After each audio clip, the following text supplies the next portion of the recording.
dalam suasana yang tenang di sebuah kuil, para biarawan berbagai usia hidup bersama. Seorang pria tua dan seorang pemuda menghabiskan sehari bersama. Biarawan yang lebih tua berpaling kepada yang lebih muda dengan tugas untuk diselesaikan, kita perlu lebih banyak beras. Pergi ke pasar dan belilah itu. Pemuda biarawan menerima tugas tersebut dengan segera dan pergi keesokan paginya. Namun, dia kembali dengan cepat dengan berita yang membuat hati tertekan.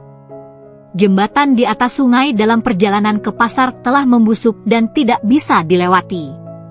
Di hadapan situasi ini, biarawan yang lebih tua berpikir apakah ada alternatif. Pemuda biarawan menjelaskan bahwa jalan lain jauh lebih panjang dan berbagi rumor bahwa penduduk setempat mengatakan bahwa jembatan sedang dalam perbaikan. Dia lebih suka menunggu. Hening menyelimuti lingkungan itu. Beberapa hari kemudian, biarawan yang lebih tua mengirim pemuda lagi untuk mencari beras. Setelah beberapa jam, pemuda kembali dengan berita buruk, melaporkan bahwa jembatan masih dalam perbaikan dan mengusulkan untuk menunggu lagi. Biarawan yang lebih tua, melihat bahwa wadah beras hampir kosong, setuju untuk menunggu, tetapi waktu berlalu dan batas waktu yang diestimasi untuk perbaikan jembatan berakhir. Mereka telah habis semua beras yang tersedia, dan situasi memaksa mereka untuk bertindak. Biarawan yang lebih tua memerintahkan pemuda itu untuk pergi segera. Pemuda itu menyiapkan barang-barangnya dan pergi, tetapi kepulangannya lebih cepat dari yang diharapkan dengan berita yang menghancurkan. Jembatan yang telah dipulihkan sebelumnya telah hancur lagi akibat banjir yang tiba-tiba datang dari Sungai Hulu. Situasinya sekarang lebih serius, karena bahkan jalur alternatif sudah terendam air. Akhir sudah menanti mereka. Menghadapi pengungkapan ini, biarawan yang lebih tua mendesah dalam-dalam dan berbagi kebijaksanaan mendalam dengan sang pemuda. Dia menjelaskan bahwa situasi sulit ini telah ditakdirkan sejak awal, ketika jembatan awalnya rusak.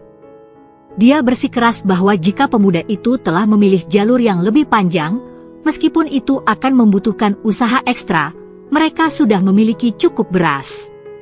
Namun, dengan memilih jalan yang lebih mudah dan berharap yang terbaik, mereka berulang kali mendapati diri mereka dalam situasi seperti ini.